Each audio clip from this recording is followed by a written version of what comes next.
Abra sua Bíblia em Mateus capítulo 25, verso 14. Mateus capítulo 25, verso 14. Hoje nós encerramos aí a nossa série de estudo da parábola. Está certinho o tempo, viu, gente? Fica tranquilo. Nós hoje estamos na mão do Espírito. Mateus capítulo 25, do verso 14 ao verso 30, a Bíblia diz assim: Pois será como o homem que, ausentando-se do país, chamou os seus servos e lhes confiou os seus bens. A um deu 5 talentos, a outro 2, e a outro 1, e a cada um segundo a sua própria capacidade. Então partiu. E o que recebera 5 talentos saiu imediatamente a negociar com eles e ganhou outros 5. Do mesmo modo, o que recebera 2, ganhou outros 2. Mas o que recebera 1, saindo, abriu uma cova e escondeu o dinheiro do seu senhor. Depois de muito tempo voltou o senhor daqueles servos e ajustou conta com eles. Então, aproximando-se, o que recebera 5 talentos, entregou outros 5, dizendo: Senhor, confiaste-me 5 talentos, eis aqui outros 5 talentos que ganhei. E disse o Senhor: Muito bem, servo bom e fiel, foste fiel no pouco, sobre o muito te colocarei, entra no gozo do teu Senhor. E aproximando-se também, o que recebera 2 talentos, disse: Senhor, 2 talentos me confiaste, aqui tem outros 2 que ganhei. E disse-lhe o Senhor: Muito bem, servo bom e fiel, foste fiel no pouco, sobre o muito te colocarei, entra no gozo do teu Senhor. Chegando por fim, o que recebera 1 talento, disse: Senhor, sabendo que és homem severo, que ceifas onde não semeastes e ajunta onde não espalhastes, receoso, escondi na terra o teu talento, aqui tens o que é teu. Respondeu-lhe, porém, o Senhor: servo mau e negligente, sabias que ceifo onde não semeei e ajunto onde não espalhei? Cumpria, portanto, que entregasse o meu dinheiro aos banqueiros, e eu, ao voltar, receberia com juros o que é meu. Tirai-lhes, pois, o talento, e dai ao que tem 10, porque todo o que tem se lhe dará, e terá em abundância, mas o que não tem, até o que tem lhe será tirado. E o servo inútil lançai para fora nas trevas, ali haverá choro e ranger de dentes. Feche os seus olhos por mais um momento, vamos orar. Pai, nós te agradecemos pelo privilégio nessa manhã de estarmos aqui, reunidos, Pai, no seu nome, para, Senhor, aprender mais de ti. O Senhor é tão bom, o Senhor tem sido tão bom conosco, não tem nos faltado alimento, e nós, Pai, nos achegamos nessa manhã com o nosso coração humilde, reconhecendo a nossa limitação, Deus, de conseguir compreender essa parábola, mas nós cremos que o Senhor pode nos dar revelação, e por isso nós nos achegamos a ti confiadamente e te pedimos, conceda-nos, Pai, espírito de sabedoria e de revelação do pleno conhecimento do Senhor. Ilumina, ó Deus, os olhos do nosso coração, os olhos do nosso entendimento, para que possamos compreender as verdades que estão contidas nesse texto. Viemos sair daqui, meu Pai, marcados pela Tua Palavra, entendidos daquilo que o Senhor tem para nós. Queremos sim, Jesus, receber mais de Ti. Queremos sim, Senhor, ser marcados pela Tua Palavra. Por isso te pedimos em nome de Jesus, fala aos nossos corações, incendeia-nos. Incendeia-me, Pai, com Teu fogo, me dê ousadia, me dê intrepidez para falar o que vem do Teu coração, de tal maneira, Deus, que todos possam sair daqui diferente da forma como entraram, que a Tua Palavra penetre em nós, trazendo transformação, e possamos nos posicionar para sermos, Pai, no nome de Jesus, agentes neste tempo. Nós te agradecemos, meu Pai, em o nome de Jesus, amém e amém. Hoje nós encerramos a nossa série aí de estudo das parábolas de Mateus 24 e 25, começamos estudando a parábola da figueira, depois estudamos a parábola do bom e do mau servo, e da última vez eu ministrei para vocês aí a parábola das 10 virgens, e hoje estudamos a parábola dos talentos. Por que, pastor, nós estamos estudando isso? Quem estava aqui na parábola da figueira, levante a mão, dá um grito aí no seu lugar. Quem estava na parábola do bom e do mau servo, também dá um grito. Quem estava na parábola das 10 virgens, dá um grito aí no seu lugar. Por que nós estudamos e estamos estudando isso? Entendi de Deus no mês passado, por conta dos acontecimentos com Israel, que nós precisávamos nos despertar e entender que Deus está movendo, há sinais claros da volta de Jesus, mas nosso papel aqui não é pregar quem é o anticristo, nem te falar do dia, a hora, e o segundo e o momento que Jesus vai voltar, mas é despertar você na verdade, sobre qual deve ser a tua postura no tempo hoje, para que no momento que ele voltar, porque ele vai vir, e vai vir como ladrão, vai ser, de repente temos aprendido sobre isso, você não seja pego de surpresa, mas você esteja preparado e pronto para esse grande dia. E Jesus nos ensina isso exatamente a partir dessas 4 parábolas. É a parábola que nós vamos estudar hoje, é uma parábola que também vai te advertir sobre isso. O texto começa assim no verso 14: pois será como um homem que, ausentando do país, chamou os seus servos e lhes confiou os seus bens. A um deu 5 talentos, a outro deu 2, e a outro 1, a cada um segundo a sua própria capacidade. Então ele partiu. Jesus, ele vai contar 3 histórias, na verdade 4 histórias, sendo que 3 são história mesmo. Uma, ele usa uma ilustração de uma parábola, que é, na verdade, de uma árvore, que é a figueira. Mas aqui ele conta uma história com bastante detalhes. Ele vai falar de um homem riquíssimo, nós entendemos isso, que ele tinha seus servos, 3 servos, e ele vai pegar exatamente a sua riqueza, os recursos que ele possuía, e vai distribuir entre esses 6 servos, esses 3 servos, e vai sair, e vai embora, vai partir, ok? Primeiro, nós precisamos entender como é uma parábola, cada um, eu acho que os irmãos estão entendidos, sim ou não? A partir dessas pregações, eu acho que ficou claro para todos vocês que a parábola, ela não é literal, sim ou não? Ela é uma história, e como história tem símbolos, cada personagem, cada elemento, tudo que acontece ali, na verdade tem um significado que deve ser interpretado, entendido, trazido para o nosso contexto. E uma vez que nós entendemos, nós podemos então viver. A parábola, ela tem esse propósito de ensinar um princípio através de uma ilustração. Então, com isso, não é uma história literal. Então, esse homem, ele vai se referir justamente a um homem rico, alguém que tem bens e que quer multiplicar os bens que tem. Porque quem tem dinheiro, gente, não quer perder dinheiro. Se você que não tem, não quer perder, não é verdade? Imagina aquele que tem. Não é? Quem tem dinheiro não quer perder dinheiro, quer investir e quer ver o seu dinheiro render. Nós vemos aqui exatamente essa perspectiva, essa ilustração, de alguém que é rico e quer investir os seus recursos, de uma maneira que o seu dinheiro venha a crescer, a aumentar e não perder. Então ele vai pegar os seus talentos, e talento aqui, querido, não é habilidade de encenar, não é habilidade de cantar, de tocar um instrumento, não é verdade? Não é nada disso. Talento aqui, no original grego, é dinheiro, é recurso financeiro. Então talento nos fala de quantidade de dinheiro, de valor monetário, valor financeiro, é exatamente isso. E o texto vai nos dizer que ele distribui. Ele pega então a sua riqueza e distribui entre os seus servos. Um recebe 5, outro recebe 2 e outro recebe 1. Você consegue perceber que essa distribuição não foi uma distribuição justa, com aspas, ok? Igualitária, se eu poderia falar dessa forma. O Senhor, ele não distribui exatamente a mesma quantidade para cada um. Vocês conseguem perceber isso ou sou eu que percebo? Um recebe 5, outro recebe 2, outro recebe 1. 5, 2... Vamos lá, gente, matemática, 7 com 1, 8. Se ele fosse dividir isso igualmente, ele daria 2 e alguma coisa, não é isso? 8 dividido por 3 vai dar 2 e alguma coisa para cada um. Não chega a dar 2,5, não é verdade? Que isso aí vai quebrar em alguma coisa aí fatorial. Não, fatorial não, fatorial é outra coisa, gente. Fatorial é outra coisa. Como é que fala, Ricardo? Fracionar, não estou falando do dízimo do talento não, Ricardo, estou brincando, porque quando quebra fica 0,333, né, sabe, é exatamente assim que vai ficar. Como é que chama isso? Decimal, não é decimal, gente, deixa para lá, esquece, a aula de matemática ficou lá atrás, a gente nem lembra mais, não é verdade? Esquece. Obrigado, dízima periódica, é isso aí que eu queria. Você falou isso? Faltou a periódica, Ricardo. Então vai ficar o número quebrado. Mas será que foi por isso que o Senhor não dividiu? Claro que não. O texto é muito claro. Ele dividiu segundo a capacidade, a habilidade de cada um.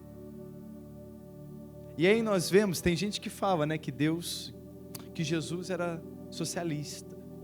Tem gente que interpreta as escrituras baseado nos seus vieses. É assim em qualquer lugar. Muitas pessoas fazem isso e tentam pegar a escritura e colocar da sua forma, mas nós não vemos Jesus apegado a nenhum tipo de partidarismo político.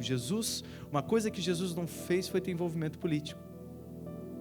E aí tem gente que diz que Jesus era socialista, mas um socialista que cria uma história onde o Senhor distribui a sua riqueza e dá mais para um e menos para outro, uma coisa que ele não foi igualitário aqui. Vocês conseguem perceber isso? Porque ele distribuiu de acordo com a sua habilidade, com a habilidade e capacidade de cada um. Aqui é um rico, gente, investidor. É um homem que não quer perder dinheiro. Então ele olha no grupo dos seus servos e sabia que uns trabalhavam mais e outros eram mais preguiçosos. Então, eu não vou dar mais dinheiro para o preguiçoso, porque se eu der mais dinheiro para o preguiçoso vai perder.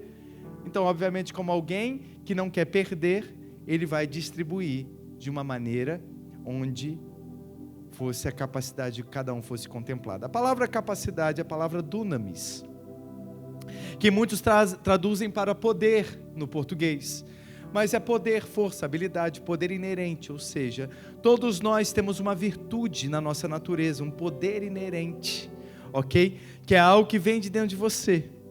E aí, dessa maneira, então, nós vemos que o Senhor, Ele não vai distribuir baseado numa medida igual. Ele vai distribuir justamente baseado nesse poder inerente de cada um. Ele percebe que entre os seus servos, tinham servos que tinham capacidade de desenvolver algo novo, algo maior, enquanto que tinham outros que não davam muito lugar a essa força. Então é por isso que ele distribui dessa maneira, ok? Sabendo que um iria multiplicar mais, iria desenvolver, iria construir, ia ganhar mais, e outros, infelizmente, não iriam.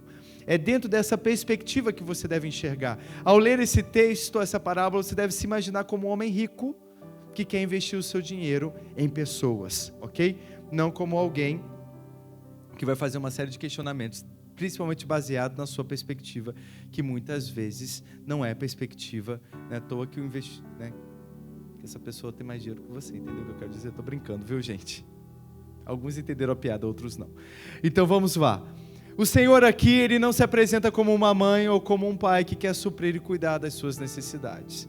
Também Ele não se apresenta como um Deus provedor, ok? Que não quer deixar faltar nada para ninguém. Ele vai se apresentar aqui como alguém que investe, como alguém que dá oportunidade, alguém que quer ver o seu reino prosperar, quer ver o seu reino avançar. E para isso Ele avalia cada um dos seus servos antes de distribuir os seus dons. Ok? Verso 16, o que recebera 5 talentos saiu imediatamente a negociar com eles e ganhou outros 5. Nós vemos que todos eles então recebem uma parte de talentos. Como eu disse para vocês no original, é dinheiro, é riqueza, ok? Só que você pode pensar, mas o céu, dentro do contexto, aplicando, o céu tem ouro e prata, gente? Nós sabemos que não, o céu tem outro tipo de riqueza. O Senhor não quer riqueza financeira, o Senhor quer outra riqueza, o Senhor quer filhos, o Senhor quer vidas, o Senhor quer que a sua obra prospere, que cada vez mais a obra do diabo seja envergonhada e desfeita, é isso que Ele quer. E para isso Ele distribuiu entre nós capacidades, habilidades, todos nós aqui recebemos alguma coisa do Senhor, ok? E aí o texto vai nos falar de um que recebeu 5. E qual é a grande marca daquele que recebeu 5? É que ele recebeu mais? Vocês conseguem perceber que o que recebeu 5, o texto diz que ele saiu imediatamente a negociar. É por isso que ele recebeu 5, gente. Porque ele tem iniciativa, ele é um cara pronto, ele é um cara que vai. Ele é um cara que simplesmente faz, ele recebeu 5. O seu investidor, o seu senhor observou, esse cara aqui eu não preciso ficar em cima. Ele tem autorresponsabilidade, ele é alguém que gera. Ele ganhou 5. E o texto vai dizer que ele saiu imediatamente, ou seja, ele não perdeu tempo. Meu irmão, time is money, my friend. Já diziam os americanos, time is money, tempo é dinheiro. É dentro dessa perspectiva que você precisa entender o texto. E obviamente aqui nós não estamos falando, o significado da parábola não nos fala sobre o dinheiro, mas nos faz entender o seguinte: nós não podemos perder tempo, nós não podemos perder oportunidade. O que recebe 5 talentos, ele consegue compreender claramente a oportunidade que ele recebeu do seu Senhor. E ele corre imediatamente para negociar e multiplicar o máximo que ele puder. Entenda uma coisa, meus irmãos. Tem pessoas que recebem mais do Senhor. E não é porque elas são preferidas. Também não é porque elas são melhores. Mas é porque nelas existe mais disposição para multiplicar o que Deus tem dado a elas. Não brigue comigo. Se você não recebeu 5, eu não sou culpado disso. Quem observou e distribuiu foi o Senhor, não fui eu. Ok? Mas também não fica triste. É possível você despertar dentro de você e sair dessa preguiça e fazer de fato valer o tempo que o Senhor está te dando. Verso 17 diz: do mesmo modo, o que recebera 2 talentos, ganhou outros 2. Ou seja, o que recebeu 2 também fez a mesma coisa, dobrou. Mas o que vai chamar a atenção é o que recebeu 1, lá no verso 18. Mas o que recebera 1, saindo, abriu uma cova e escondeu o dinheiro do seu senhor. Vocês conseguem perceber o que recebeu 1 fez? Ele abriu um buraco na terra e cavou. Escondeu lá o talento, fechou o buraco e foi viver a vida. Percebam a disposição preguiçosa desse servo. Tanto que recebeu 1 talento, como que recebeu 5, que recebeu 2, todos eles só tinham uma função na vida: negociar e fazer render o talento que recebeu. Eles só tinham isso para fazer, mais nada. Aquele que enterrou o seu talento, a minha pergunta é a seguinte: o que ele fez do seu tempo, se ele só tinha isso para fazer? Ele provavelmente se distraiu com o que não devia, enquanto ele deveria estar negociando o talento que o seu Senhor deixou com ele. O Senhor, meus irmãos, Ele distribuiu entre nós graças, dons, habilidades, riquezas vindas do céu. A minha pergunta a você é o seguinte: o que você tem feito com tudo isso? Independente da quantidade de talento que você recebeu, a sua postura diante do que Deus te deu tem sido uma postura de diligência ou de negligência? O texto vai dizer no verso 19 que depois de muito tempo voltou o Senhor daqueles servos e ajustou conta com eles. Passou tempo, gente, o Senhor voltou. Sim ou não? Ele voltou. E o que ele fez quando ele voltou? Ajuste de contas. Tem gente que não gosta de prestação de contas. Tem gente não, na verdade tem muita gente. Não gosta de sentar com o chefe, não gosta de sentar com líderes. Queridos, todos nós prestamos contas. Agora vai ter um dia que você vai prestar conta do que você fez com o teu tempo, do que você fez com o que Deus te deu. Você vai prestar conta. Esse dia vai chegar, onde as obras de todos nós serão avaliadas, serão julgadas. Vai ter um dia que nós vamos nos encontrar com Jesus, onde Ele vai estar sentado ali no seu trono e Ele vai julgar o que nós estamos fazendo. E é muito importante você entender isso. Você vai sentar e você vai prestar contas do que você fez com o que Ele te deu. E é exatamente isso aqui que esse texto vai ilustrar. E aí o verso 20 diz: então, aproximando-se o que recebera 5 talentos, entregou outros 5, dizendo: Senhor, confiaste-me 5 talentos, eis aqui outros 5 talentos que ganhei. E disse-lhe o Senhor: muito bem, servo bom e fiel, foste fiel no pouco, sobre o muito te colocarei, entre para o gozo do seu Senhor. Quem lembra aqui quando você estava na 5ª série? E aí teu professor passava, ou a tua professora passava um trabalho, um exercício para casa, alguma coisa você tinha que fazer. E aí chegava o dia da entrega, todo mundo vai se encontrar aqui agora.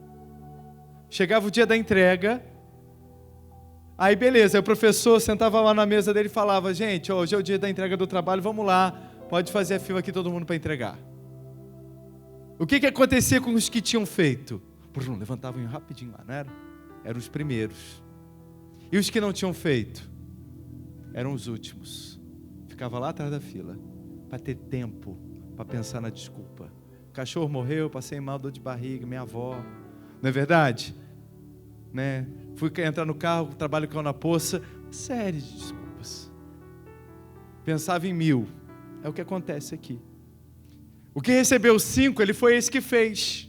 Quando o Senhor chegou e chamou, ele foi o primeiro. Está aqui, Senhor. Minha mão está cheia, está vendo? Você me deu 5, eu estou te devolvendo mais 5, tem 10.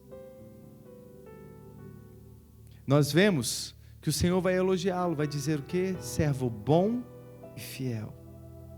Bom e fiel. Fiel porque foi fiel ao que eu dei para fazer, foi fiel, cumpriu. Só que o texto vai dizer o seguinte: foste fiel no pouco, sobre o muito eu te colocarei. E eu quero que vocês entendam isso aqui, meus irmãos. O que nós fazemos hoje, como igreja, como servos, servindo ao Senhor, servindo ao reino de Deus, é pouco diante daquilo que nós vamos viver de fato quando Jesus voltar.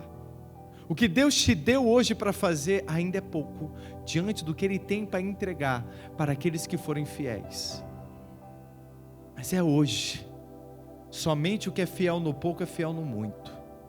Isso é uma realidade, é um princípio bíblico. Jesus nos ensina: quem é fiel no pouco vai ser fiel no muito. Se você não consegue ser fiel no pouco, o Senhor não vai te dar mais, porque primeiro você precisa aprender sobre fidelidade. Tem gente que reclama porque não prospera, mas é avarento, não dizima, não oferta. Mas aquele que é desapegado do recurso, que entende de fato que Deus deu e é para ele, vê a prosperidade, vê crescer. É assim, é um princípio bíblico. E ele vai dizer: porque você foi fiel no pouco, você vai participar do muito. Hoje o que nós fazemos é muito pouco diante do que vai ser quando ele voltar. Porque, meus irmãos, quando ele voltar, ele não vai voltar como Nazareno, carpinteiro, que muitos conheceram, que nós lemos. Ele fez coisas poderosas, milagres grandes. Ele fez a obra da cruz, morreu no meu e no seu lugar. Nós nascemos de novo por conta do que ele fez. Mas quando ele vir na sua segunda vinda, ele vem em glória. Ele vem como rei. Ele vem para governar.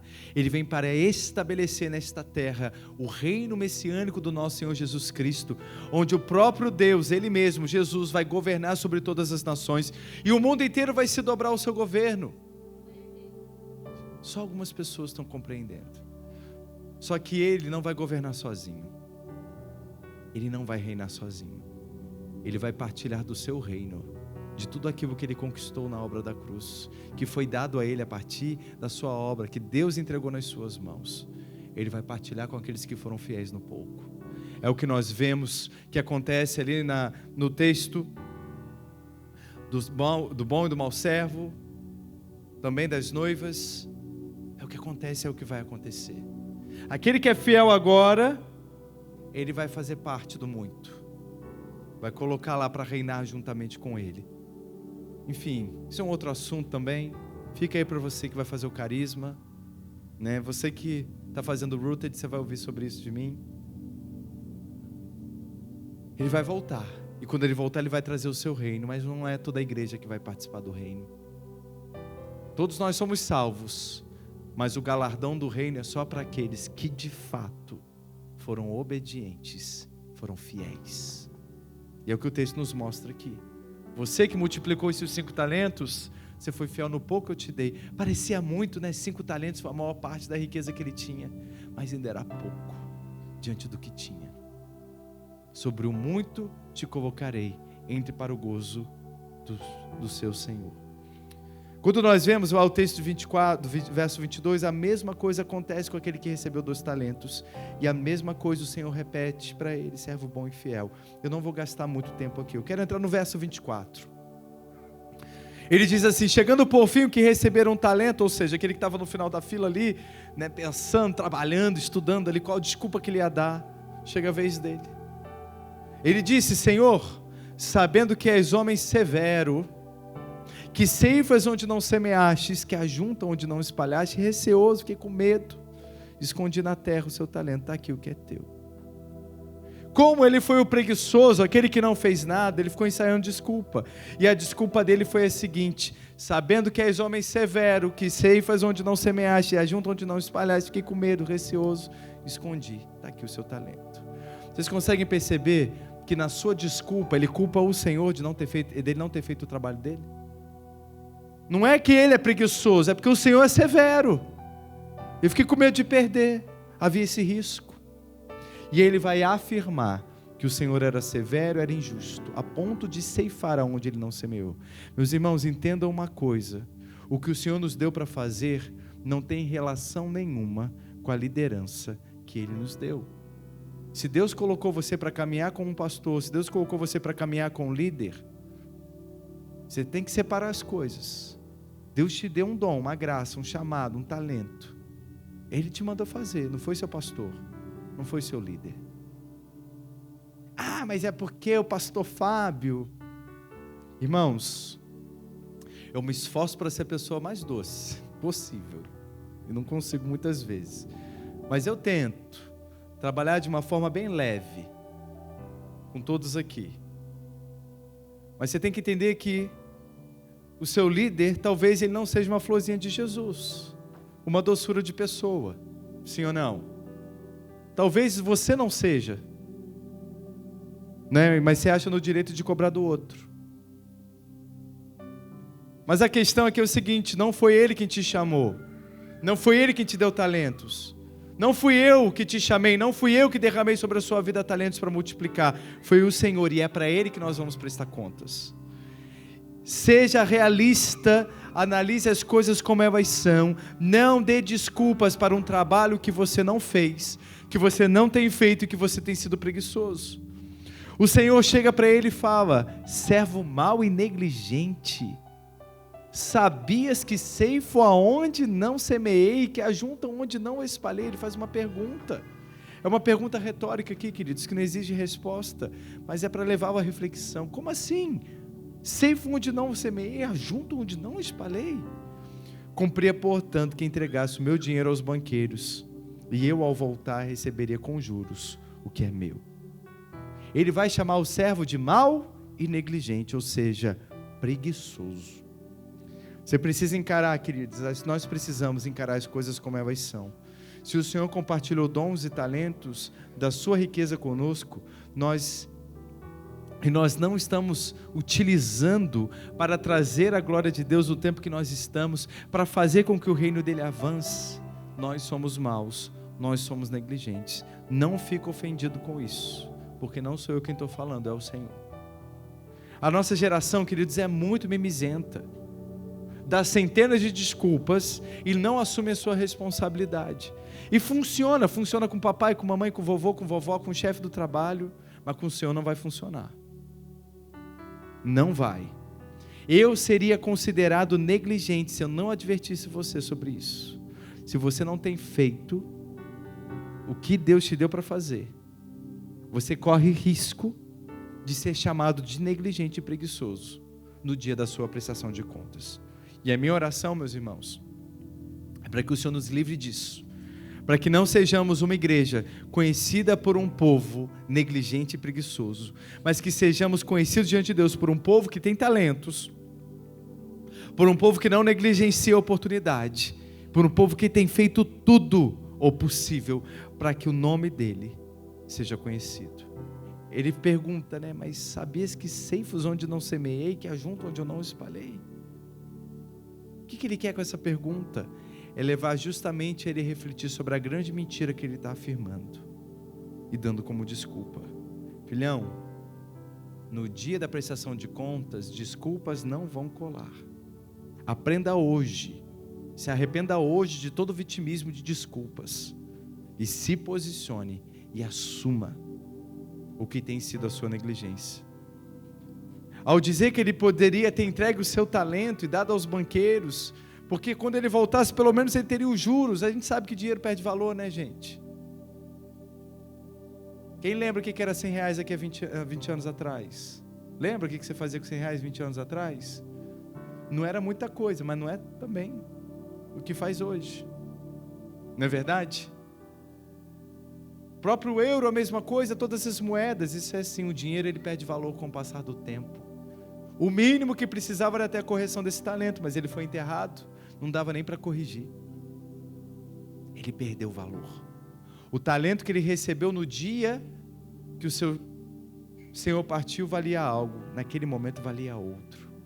Entenda uma coisa, queridos, o reino ele está em prejuízo quando você enterra o seu talento. Era melhor que aquele servo tivesse falado: Senhor, eu não tenho condições de fazer, eu não quero fazer, passa para outro. Se você não faz, queridos, é melhor que você fale isso para o Senhor, para que o Senhor levante outro, para que o reino não venha ter nenhum tipo de prejuízo. Verso 28, eu estou terminando, estou no final mesmo, prometo. Ele vai dizer o seguinte: tirai, pois, o talento e dai ao que tem 10, porque a todo que tem se lhe dará, e terá em abundância, mas ao que não tem, até o que não tem lhe será tirado.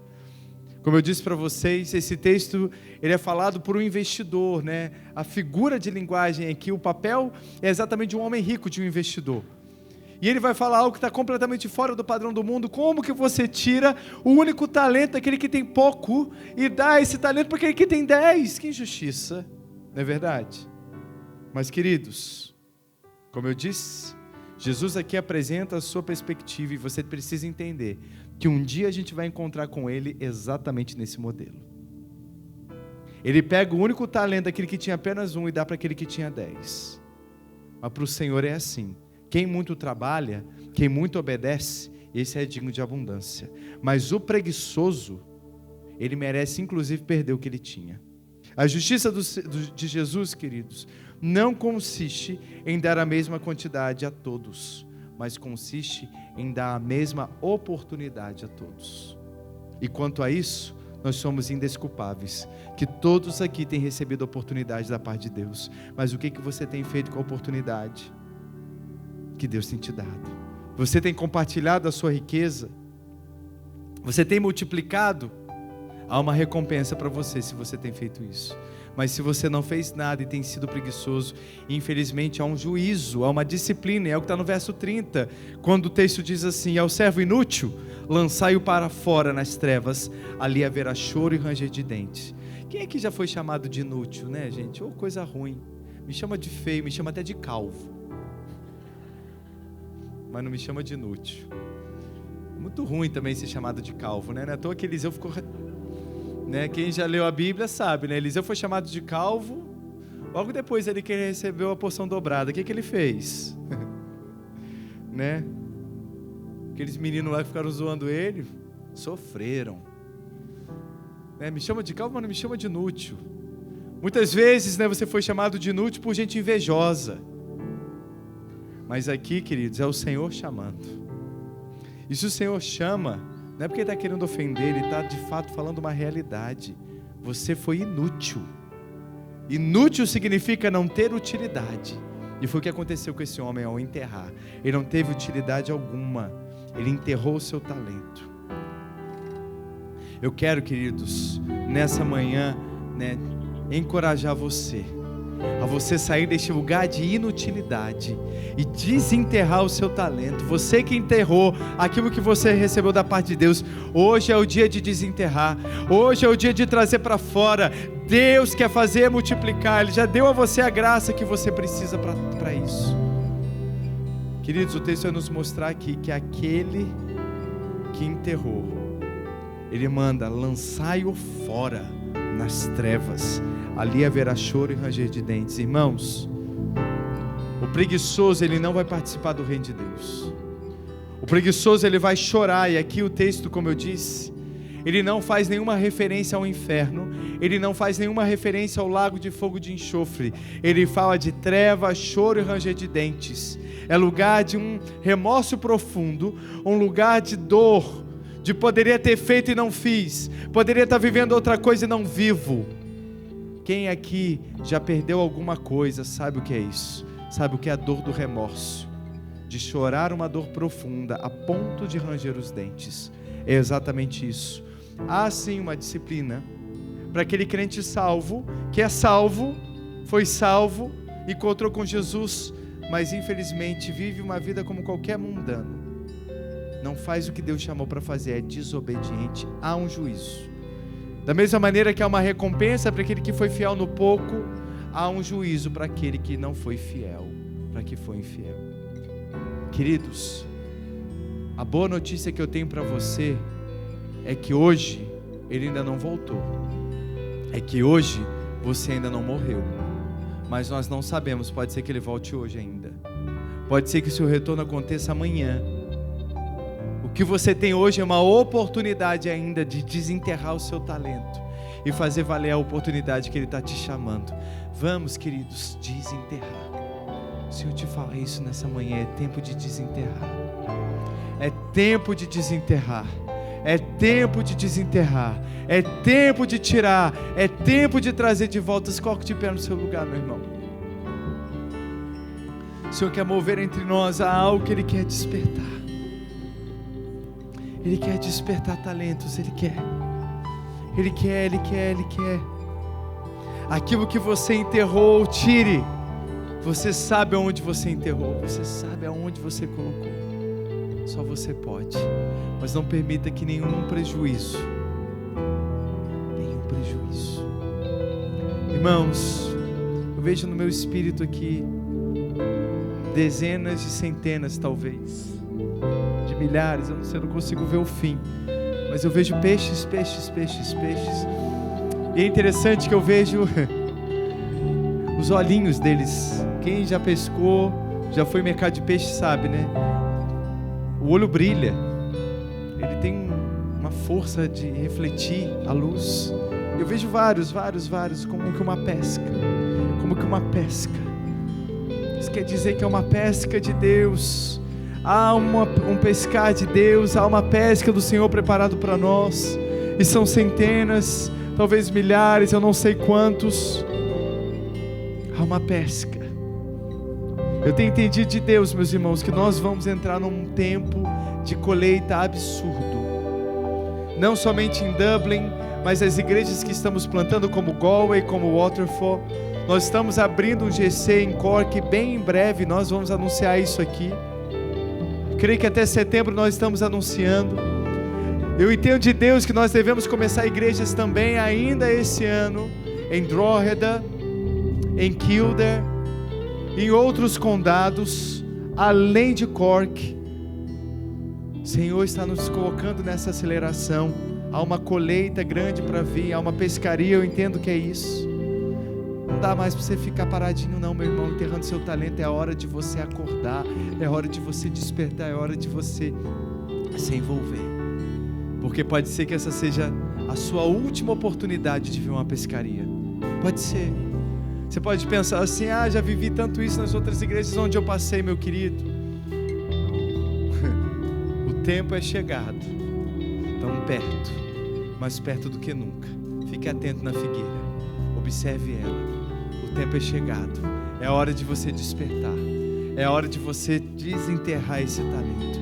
Feche os seus olhos aí no seu lugar, coloque as duas mãos sobre o seu coração, com seus olhos fechados e as duas mãos sobre o seu coração. Eu queria te convidar a você repetir uma oração após mim.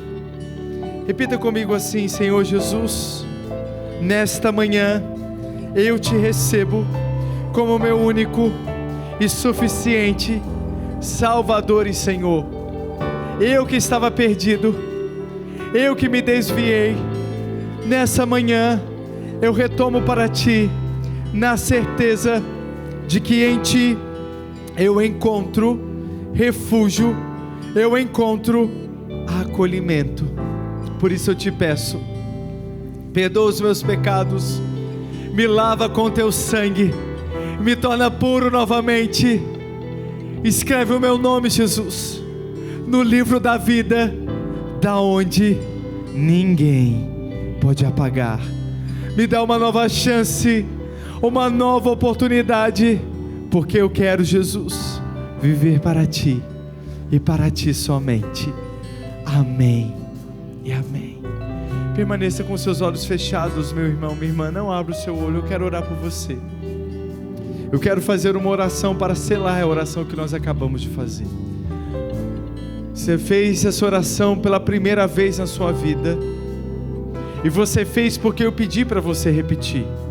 Mas apesar de ter sido uma repetição, você entende aí no seu coração que o Senhor está te chamando, que Jesus está te chamando. Você sentiu um toque, algo que você nunca sentiu na sua vida.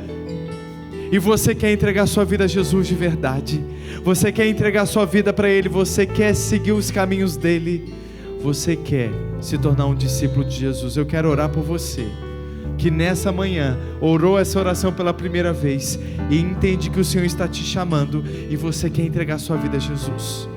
Mas eu também quero orar por você, que já fez essa oração há tempos atrás, mas por alguma razão você se desviou dos caminhos de Jesus, mas hoje você vê o Senhor te chamando de volta. Você sentiu um toque, algo que você há muito tempo não sentia, e você entende que Jesus ali está te chamando de volta. Vem, meu filho, eu quero você novamente. E você quer voltar para Ele, você quer voltar para os caminhos dEle. Eu quero orar por você, que nessa manhã quer entregar sua vida a Jesus, ou quer voltar para Ele. E como sinal, eu vou contar até 3, e ao falar 3, você deve levantar a sua mão. Você que quer entregar sua vida a Jesus, ou você que quer voltar para Ele. Por isso eu vou contar então. 1, 2, 3. Erga sua mão bem alto se você quer entregar sua vida a Jesus.